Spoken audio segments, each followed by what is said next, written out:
Hai guys, welcome back to channel Jejak Merlin dan balik lagi sama Merlin dan Evi. Buat teman-teman yang belum menonton video kita sebelumnya mengenai sejarah panjang Evi dari Indonesia terus pindah ke Sydney dan sebagainya sampai dia udah sampai di Northern Territory. Terus sekarang kita bakalan bahas pengalaman dia kenapa sampai dia bisa ada di Roadhouse.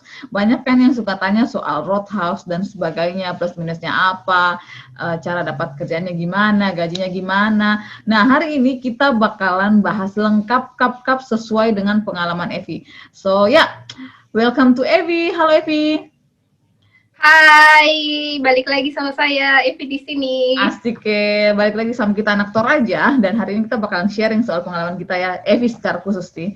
Oke, Pi, lanjut Maki. Kan di episode sebelumnya kita sudah bahas soal kau sampai di Kings Canyon, habis gitu kau harus pulang Indonesia karena visanya habis. Nah, lanjut ke visa part kedua, visa second year-mu.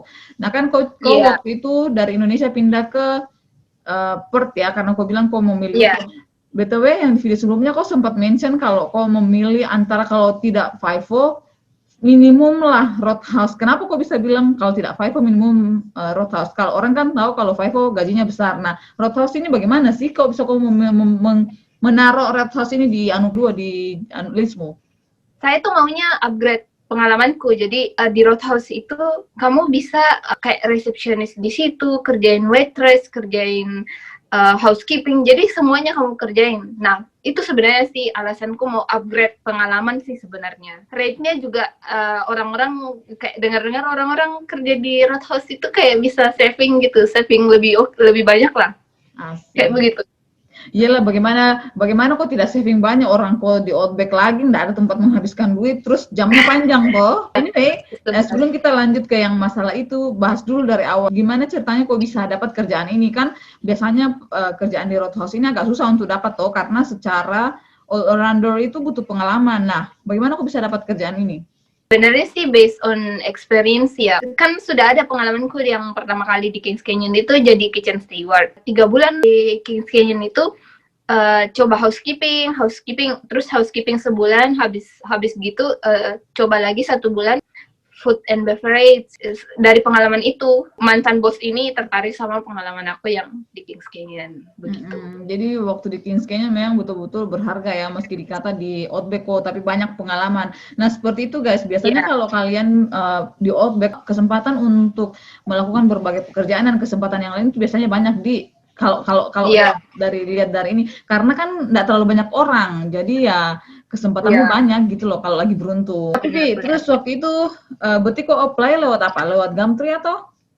Lewat email. Jadi kan dia ada di Gumtree kan ada emailnya, terus udah deh langsung email ke sana, terus udah cuma 12 menit setelah kirim email saya langsung ditelepon.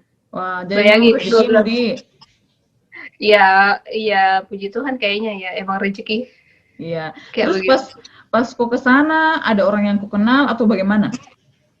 Nah, sebenarnya itu waktu interview dikenalin sama manajer, oh di sini ada orang Indo, ada 2, kamu mau ngomong sama dia. Nah, namanya itu Chen. Terus udah langsung kan ku tanya-tanya gajinya berapa, kerjanya berapa, kamu dapat uang per minggu berapa, bisa nabung per minggu berapa. Terus sudah dapat info dari dia, sudah langsung memutuskan untuk oke, saya akan pergi hari Rabu.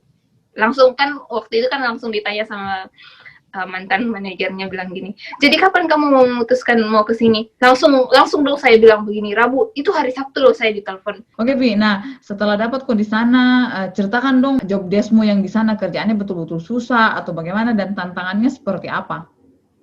Jadi pekerjaannya itu sebenarnya isi job. Jadi kamu cuma jaga Roadhouse begitu. Kan ada BP ya. Wait, Roadhouse itu apa sih, Vi? Just in case kalau ada teman-teman yang di Indonesia bertanya-tanya apa sih Roadhouse itu? Nah, Roadhouse itu apa sih, Vi?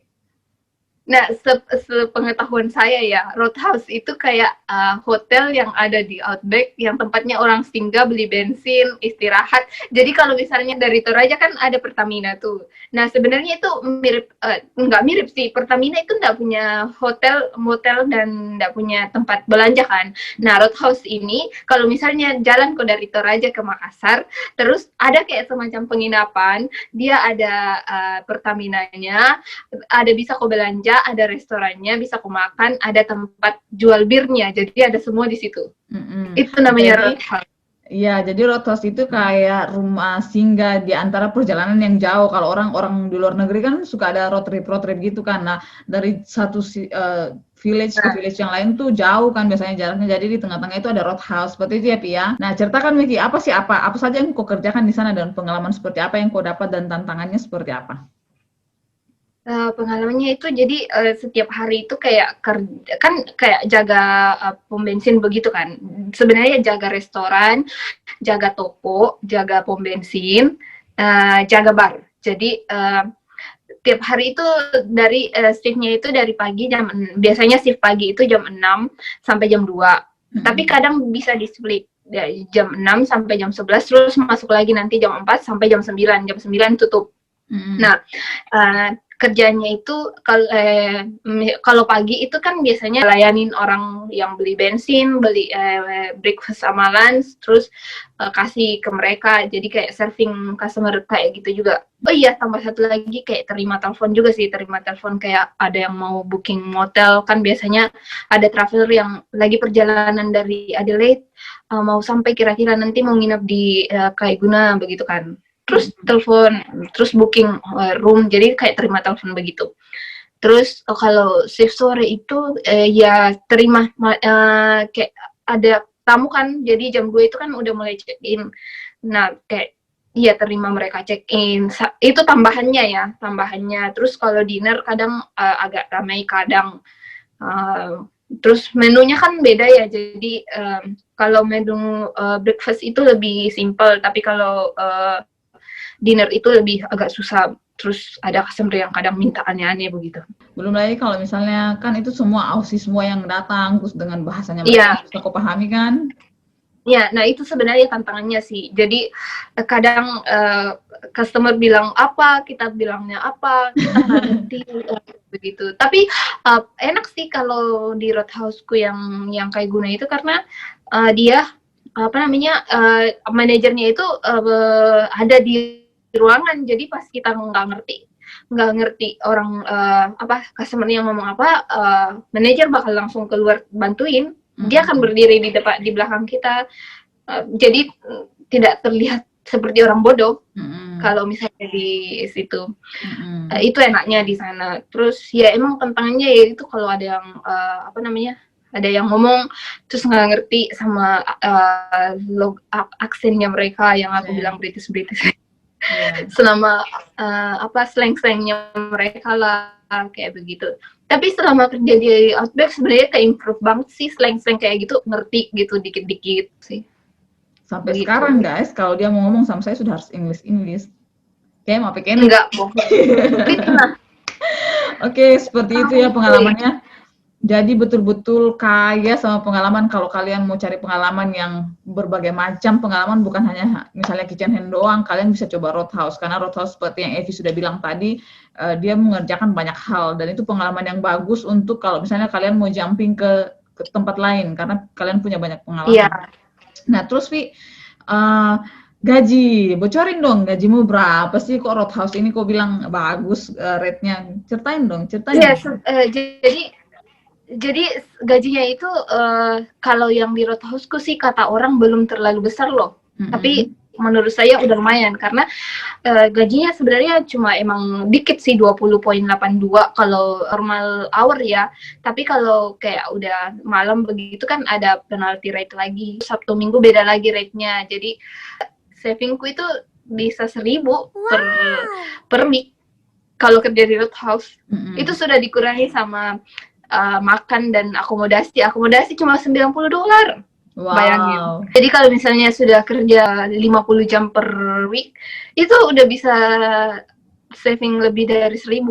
Iya, Kalau di Roadhouse ke ya. ya.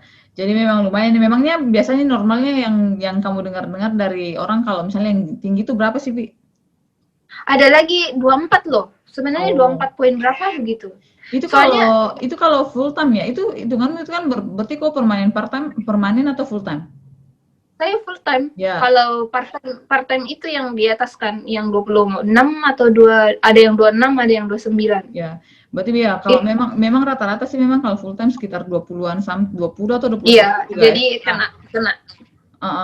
Tapi kalau Evi bilang ada yang bisa sampai dapat 24, wah itu laki banget sih kalau ada yang bisa dapat segitu ya. Iya, Tapi ada. memang betul seperti yang Evi bilang karena jamnya panjang, jadi kalian bisa saving. Jadi kalau kalian yang belum bisa untuk masuk ke kerjaan mining site di Fiverr, bisa nih coba Roadhouse seperti yang Evi ceritain ya. Itu kalau enaknya itu ya, berarti kalian bisa saving banyak duit dan intinya uang kalian nggak bakalan keluar-keluar lah. Ceritain dong yang nggak enaknya apa, Vi, kalau tinggal di Outback dan di Roadhouse itu.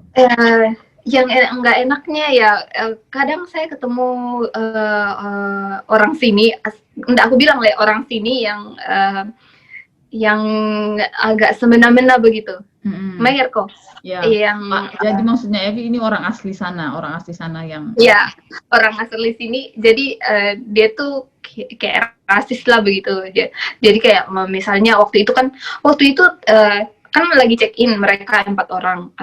Udah bapak-bapak yang agak-agak tua.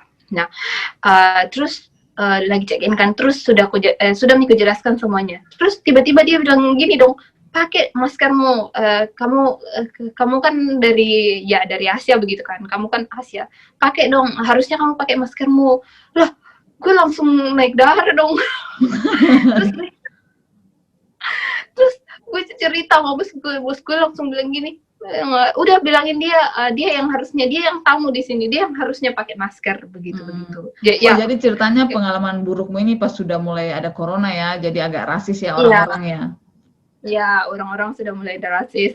Terus kan ada lagi pengalaman daerahnya. Jadi kan manajerku ini di Outback kan air itu susah ya, jadi terbatas begitu kan. Nah, sedangkan manajerku ini orangnya yang nggak mau kalau orang itu ngambil air seenaknya di toilet. Nah, terus traveler itu kalau seenaknya camping, dia nggak mau yang kayak begitu. Jadi kita dipaksa untuk melakukan hal yang bukan kita. Jadi misalnya harus kau usir traveler itu, padahal kalau misalnya kau kan sesama traveler itu kadang kayak aduh nggak tega begitu kan. Terus tantangan lainnya itu ya itu apa namanya, kan kita di Outback ya, jadi tuh kayak jauh dari hiburan, jadi mainnya ya main di belakang Roadhouse. Mainnya di hutan, gengs. Kalau lihat story-nya Evi, mainnya di hutan tiap waktu. Sama kanguru begitu ya kayak gitu. Terus teman-teman yang di Roadhouse yang sama pekerja, tapi lebih dekat sih, jadi lebih dekat sama teman-teman di Roadhouse. Terus saya kegiatan positifnya waktu itu kan saya belum lancar nyetir ya saya belajar nyetir dong di sana. Jago di Roadhouse itu, jadi kayak pakai mobil yang dipakai angkut sampah gitu. Udah kita pelajari dong itu. Makanya sampai bisa nyetir maksudnya sama teman bisa nyetir dari Kaiguna ke South Australia, itu salah satu pencapaian terbesar pengalamannya. Iya, pencapaian selama di Aussie. Begitu. Oke. Ada lagi Navi yang mau kau sharing sama teman-teman soal pengalaman di Roadhouse ini nih? Oh, terus kalau aku lupa tadi yang apa namanya, kan kadang kalau motelnya full begitu kan, apa namanya, harus bantuin housekeeping, akhirnya ngerjain housekeeping, jadi akhirnya overtime. Ya kayak begitu sih sebenarnya yang bikin duit banyak, kayak overtime begitu. Sebenarnya waktu itu kan planningnya saya bakal stay di Roadhouse itu sampai bulan 7. Jadi sekitar 6 minimum, jadi aku ada kontrak kayak minimum kerja 6 bulan sama Roadhouse ini kan. Terus nanti bakal dipindahin ke Roadhouse yang bisa buat third year. Tapi karena coronavirus jadi akhirnya jam dikurangin karena nggak ada yang lewat lagi. Jadi akhirnya ya mau nggak mau harus pindah dari situ. Oke, jadi itu kisah sedihnya ya, karena dia terpaksa. Ya, itu kisah sedih. Iya, Ya, karena terpaksa kok harus pindah dari Roadhouse itu. Nah, tapi iya. abis gitu kan itu itu akhir dari pengalaman di Roadhouse, tapi awal dari pengalaman yang selanjutnya. Nah, pengalaman selanjutnya nanti kita bakalan bahas di video selanjutnya. Jadi buat teman-teman tetap ikutin channel Jejak Merlin biar tahu kisah selanjutnya perjalanan Evi ini Panjang ya. gimana sih di Australia, sampai apakah nanti dia pada akhirnya kehilangan kerjaan dan sebagainya gara-gara coronavirus atau gimana. Tunggu di video selanjutnya, oke? Oke. Anyway, kalau buat teman-teman yang ada pertanyaan lagi yang mungkin kita bahas soal Roadhouse-nya kurang lengkap dan teman-teman masih ada pertanyaan, silakan leave komen di bawah dan nanti kita bakalan jawab. Atau kalau mau silakan follow Instagram Evi. Instagrammu di sini ya, Pi ya. Boleh dipromosikan Instagrammu, tapi Boleh. boleh. Pasrah Tapi dia. Tapi tanyanya pertanyaan yang memang kalian nggak bisa googling ya guys, otherwise dia bakalan marah sama saya dan nggak mau jadi narasumber saya lagi. Iya. Anyway, sekian dulu video dari kita. Terima kasih Vi sudah jadi narasumberku. Nanti kita bikin video selanjutnya soal pengalamanmu yang selanjutnya ya. Jadi buat teman-teman tetap nonton sampai akhir. Thank you for watching. Oke. See you in the next video. Bye-bye. Bye.